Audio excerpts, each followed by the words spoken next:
स्वागत है आप सभी लोगों का NTPC railway previous year static GK के इस सेगमेंट में। दोस्तों, पिछले वीडियो में हम लोगों ने 3 वीडियो इसका हम लोग बिल्कुल क्रम वाइज प्रीवियस ईयर बिल्कुल चला रहे हैं और ये चौथा वीडियो है। और आप अगर देखना चाहें इसको बिल्कुल पहले से लेके और अभी तक का, तो आप इस चैनल में जाइए और चैनल के प्लेलिस्ट में बिल्कुल मैंने एक अलग प्लेलिस्ट ही बना दिया है एनटीपीसी रेलवे का। वहाँ आप बिल्कुल आराम से सहजता से देखिए कि आयोग द्वारा किस तरह से सवाल पूछे जाते हैं। आइए शुरुआत करते हैं आज का सवाल बिल्कुल बिना विलंब किए कि मक्का के पास मीना सऊदी अरब में हज धार्मिक रिवाज की प्रणीत को चिन्हित करने के लिए कौन सा मुस्लिम त्यौहार मनाया जाता है? तो उसका नाम है ईद अल अजहा, जिसे हम लोग बकरा ईद के नाम से भी जाना जाता है। ठीक है, चलिए अगले प्रश्न की बात करते हैं हम लोग। प्रश्न नंबर 130 कि निम्नलिखित में से कौन सा गोवा में मनाया जाने वाला एक बसंतोत्सव है? ऑप्शन ए है सरोक और इसके बाद का ऑप्शन जो है उसको हम लोग देखते हैं। तो इसमें सही ऑप्शन हो जाएगा सिंगमोत्सव। सिंगमोत्सव मनाया जाता है गोवा में। कहाँ पर? गोवा में सिंगमोत्सव मनाया जाता है। अगले प्रश्न पे चलते हैं कि रामदान या रमजान इस्लामिक कैलेंडर का महीना दुनिया भर के मुसलमानों के द्वारा इसे उपवास के महीने के रूप में मनाया जाता है। ये चौथा महीना है, ये 9वां महीना है और सबसे पवित्र महीना माना जाता है। इस्लाम का रमजान जो है जिस महीने में आयोजित होता है वह सबसे पवित्र महीना माना जाता है। और इसके कई 12 महीने के नाम दिए गए हैं। जैसे हम लोग एक दो बात करें कि पहला महीना सफ़र, दूसरा रबी अल अव्वल, तीसरा है रबी अल धानी, चौथा है जमदा अल अव्वल। ठीक है, इस तरह से आप देख भी सकते हैं। 9वां महीना इसमें रमजान का रहा। अगला प्रश्न चलते हैं 132 पे कि चंद्रमास बैसाख पूर्णिमा के दिन मनाया जाने वाला त्यौहार बेशक जो अप्रैल या मई में आता है किस धर्म का त्यौहार है? ये बौद्ध धर्म का त्यौहार है। किस धर्म का? बुद्ध धर्म का त्यौहार है, मनाया जाता है, जो एक नास्तिक संप्रदाय भी है बुद्ध। अगला बात करें कि यहूदियों के कौन से त्यौहार को रोशनी का त्यौहार कहा जाता है? तो उसका नाम है हनुक्का। क्या नाम है? हनुक्का त्यौहार को, यहूदियों के हनुक्का त्यौहार को रोशनी या प्रकाश का त्यौहार कहते हैं। जैसे हम लोगों के यहाँ मनाया जाता है दीपावली, वैसे वहाँ के त्यौहार को क्या कहते हैं? हनुक्का कहते हैं। आइए प्रश्न नंबर 134 को देखते हैं कि निम्नलिखित में से उड़ीसा राज्य का कौन सा त्यौहार उड़ीसा के समृद्ध समुद्री इतिहास का स्मरण करता है, जो कि पूरे राज्य में मनाया जाता है? उसका नाम है बाली यात्रा। बाली यात्रा महोत्सव, धनु यात्रा महोत्सव, ये सभी दोनों महोत्सव कहाँ के हैं? तो उड़ीसा के ही हैं। इसको हम लोगों ने पिछले क्लास में भी पढ़ा था। ये सवाल रिपीटेड है, आपको ध्यान से देखेंगे अगर इस पूरे वीडियो को तो आपको स्पष्ट पता चलेगा। अगला प्रश्न है कोण साचे पर्व या फसल कटाई उत्सव एक धन्यवाद ज्ञापन अनुष्ठान है जिसमें किसान देवताओं से प्रार्थना करते हैं कि उनका आशीर्वाद निरंतर उन पर बना रहे। इनमें से किस राज्य में यह मनाया जाता है? गोवा में मनाया जाता है। कहाँ पर? गोवा में यह मनाया जाता है।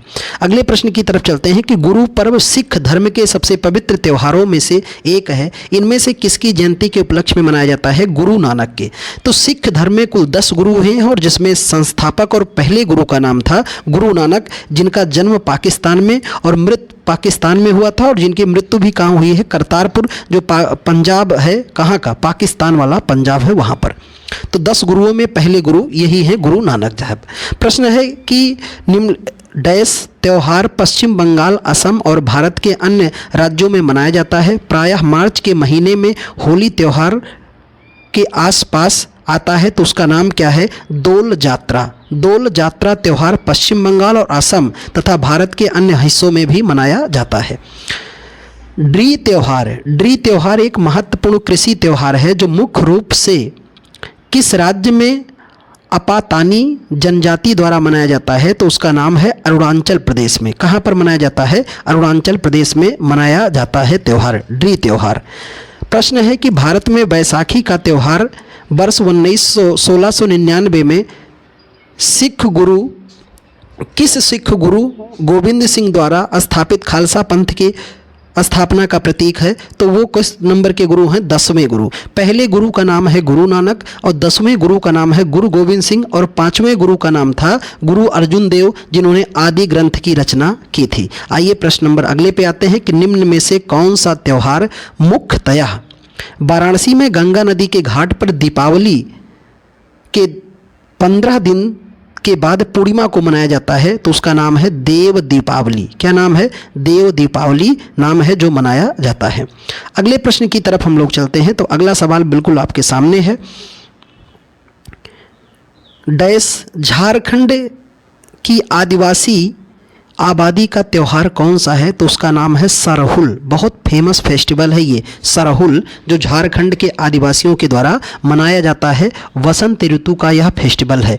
ठीक है। नुआखाई, मुख्य रूप से नुआखाई भारत के किस राज्य के लोगों द्वारा मनाया जाने वाला कृषि या फसल कटाई त्यौहार है? तो उसका नाम है उड़ीसा। अभी हम लोगों ने यही पढ़ा था। नुआखाई कहाँ का है? उड़ीसा का है। धनु यात्रा कहाँ का है? उड़ीसा का ही है। बाली रथ यात्रा महोत्सव कहाँ का है? उड़ीसा का ही है। बात करते हैं बहुसु जिबा किस राज्य में मनाया जाने वाला त्यौहार है? तो ये है नागालैंड। और नागालैंड में हम लोगों ने पढ़ा है हार्नबिल फेस्टिवल भी कहाँ मनाते हैं? नागालैंड में। ऑरेंज महोत्सव भी कहाँ मनाया जाता है? नागालैंड में भी मनाया जाता है। और लोसंगू भी यहीं पर मनाया जाता है। प्रश्न है कि निम्नलिखित में से कौन सा त्यौहार नागालैंड के अंगामी जनजाति के द्वारा मनाया जाने वाला एक प्रसिद्ध त्यौहार है? तो उसका नाम है सिक्रेंसी। क्या नाम है? सिक्रेंसी, जिसे हम लोग छोटा हार्नबिल भी कहते हैं। तो बड़ा हार्नबिल और छोटा हार्नबिल ये दोनों फेस्टिवल कहाँ के हैं? नागालैंड के हैं। अगले सवाल पे आते हैं मित्र। प्रश्न नंबर 145 है। सांस्कृतिक उत्सव त्रिशूर किस राज्य में मनाया जाता है? तो त्रिशूर मनाया जाता है केरल में। कहाँ पर? केरल में मनाया जाता है। और यह प्रत्येक वर्ष भगवान शिव की आराधना में यह त्यौहार मनाया जाता है। निम्नलिखित में से कौन सा राज्य, कौन सा त्यौहार प्रतिवर्ष जनवरी में नहीं मनाया जाता? उसका नाम है ओणम। बाकी लोहड़ी, भोगाली बिहू, पोंगल ये जनवरी में मनाए जाते हैं। ओणम सितंबर महीने में मनाया जाता है। यह भी एक फसल उत्सव है। निम्नलिखित में से कौन सा त्यौहार कृषि से संबंधित नहीं है? तो उसका नाम है दीपावली। कौन सा त्यौहार? दीपावली प्रकाश और रोशनी का त्यौहार है। बाकी पोंगल, बैसाखी, लोहड़ी जो है कृषि से संबंधित है। प्रश्न नंबर 148 को देखते हैं। बीटिंग द स्ट्रीट आधिकारिक तौर पर भारत के किस राष्ट्रीय उत्सव की समाप्ति को दर्शाता है? उसका नाम है गणतंत्र दिवस। मैंने आपको बताया था गणतंत्र दिवस पर झंडा कौन रोहण करते हैं? तो गणतंत्र दिवस पर झंडारोहण प्रेसिडेंट यानी राष्ट्रपति करते हैं। 26 जनवरी को स्वतंत्रता दिवस यानी 15 अगस्त को झंडारोहण कौन करते हैं? प्राइम मिनिस्टर करते हैं। इस बात को भी ध्यान में रखना। प्रश्न नंबर 149 आते हैं कि संबंधित राज्य में मनाए जाने वाले सांस्कृतिक उत्सव के दिए गए क्रम के राज्यों में सही क्रम का चयन करें। हम्पी नृत्य उत्सव, मामल्लपुरम नृत्य उत्सव, इनका सही क्रम बताना है। और आगे है निशागंधी महोत्सव और ताज महोत्सव, ये कहाँ मनाए जाते हैं? तो कर्नाटक, तमिलनाडु, केरल और उत्तर प्रदेश का क्रम सही है बिल्कुल। अगले प्रश्न पे आते हैं कि प्रत्येक वर्ष 1 दिसंबर को मनाया जाने वाला सोलुंग किस राज्य की जनजाति का सबसे लोकप्रिय त्यौहार है? उसका नाम है अरुणाचल प्रदेश। सोलंग उत्सव कहाँ का है? अरुणाचल प्रदेश का। चचिन चराई महोत्सव भी पढ़ते हैं कहाँ का? अरुणाचल प्रदेश का। बोनालू उत्सव भारत के किस राज्य में मनाया जाता है? तो मेरे मित्र यह है तेलंगाना में। कहाँ मनाया जाता है? तेलंगाना का है बोनालू उत्सव। और यहीं पर हम लोग पढ़ते हैं मेदराम यात्रा, सबसे बड़ा मेला, यानी कुंभ मेला के बाद दूसरा सबसे बड़ा मेले का नाम है मेदराम यात्रा। आगे हम लोग मेला में स्टैटिक पढ़ेंगे तो वहाँ आपको डिटेल बातें पता चलेंगी। मित्र अभी हम लोग केवल प्रीवियस ईयर के सवालों पर ही सीधा चर्चा कर रहे हैं। सीधी बात, नो बकवास, बीच में कोई भी बात नहीं, सीधा प्रश्न और उसका उत्तर। तो आप प्रश्न को देखिए, उत्तर सुनिए, बस इसी का स्मरण अपने दिमाग में बना के रखिए। निम्नलिखित में से कौन सा त्यौहार झारखंड राज्य से संबंधित है? उसका नाम है टुसु। टुसु त्यौहार का संबंध किस राज्य से है? झारखंड से संबंधित है। अगले प्रश्न की तरफ आते हैं हम लोग। तो अगला सवाल है आपके सामने, प्रश्न नंबर 153। पुरंदरदास आराधना, पुरंदरदास आराधना एक उत्सव है। कैसा उत्सव है? शास्त्रीय संगीत का। कैसा उत्सव है? शास्त्रीय संगीत का। पुरंदरदास आराधना शास्त्रीय संगीत का एक उत्सव है। नेक्स्ट है हिंदू कैलेंडर के अनुसार बुद्ध पूर्णिमा किस माह में मनाई जाती है? तो बैसाख माह में। हिंदू धर्म के यानी कहा जाए तो हिंदू पंचांग में कुल 12 महीने होते हैं। पहला महीना चैत्र, चैत्र बैसाख, ज्येष्ठ आषाढ़, श्रावण भाद्रपद, अश्विनी कार्तिक, मार्गशीर्ष, पौष, माघ, फाल्गुन। पहला महीना चैत्र है, आखिरी महीना आपका क्या होता है? फाल्गुन होता है। प्रश्न नंबर 155 में बात करते हैं, वार्षिक दौड़ नौका दौड़ उत्सव किस राज्य में आयोजित किया जाता है? केरल में। कहाँ पर मनाया जाता है? केरल में मनाया जाता है नौका दौड़। ठीक है, अगले प्रश्न पे आते हैं मित्र, निम्नलिखित में से कौन सा त्यौहार दशानन राक्षस राज रावण पर विष्णु के अवतार राम की विजय का प्रतीक है? तो आप सभी खूब जानते हैं दशहरा, और ये 2022 का सवाल रहा है, पूछा गया। दशहरा जो है उसी को हम लोग दशानन राक्षस के ऊपर मनाया जाने वाला त्यौहार है। अगले प्रश्न की तरफ चलते हैं हम लोग, और आज का आखिरी प्रश्न आते हैं हम लोग लास्ट प्रश्न पर। प्रश्न नंबर 2 लास्ट है, लोक रंग उत्सव कहाँ मनाया जाता है? तो लोक रंग उत्सव मनाया जाता है मध्य प्रदेश में मनाया जाता है गोंड जनजाति के द्वारा। और 158वां आज का 30वां क्वेश्चन है यही। 30 क्वेश्चन हम लोग प्रत्येक दिन की श्रृंखला में कर रहे हैं। रामनवमी एक हिंदू बसंतो उत्सव है जो भगवान राम के जन्मदिन पर मनाया जाता है। यह सामान्यतः किस महीने में मनाया जाता है? तो उस महीने का नाम है अप्रैल महीने। किस महीने में? अप्रैल महीना, यानी हिंदू रामनवमी चैत्र मास के चंद्र शुक्ल पक्ष को मनाते हैं। हिंदू धर्म के यानी हिंदू पंचांग के चैत्र मास में और ग्रेगोरियन कैलेंडर के अप्रैल में यह मनाया जाता है। उम्मीद कि आप इस सेशन को लगातार ज्वाइन किए होंगे, और अगर लगातार आप इस पर बने हैं तो इसका पूर्णतः फायदा प्राप्त करेंगे आप।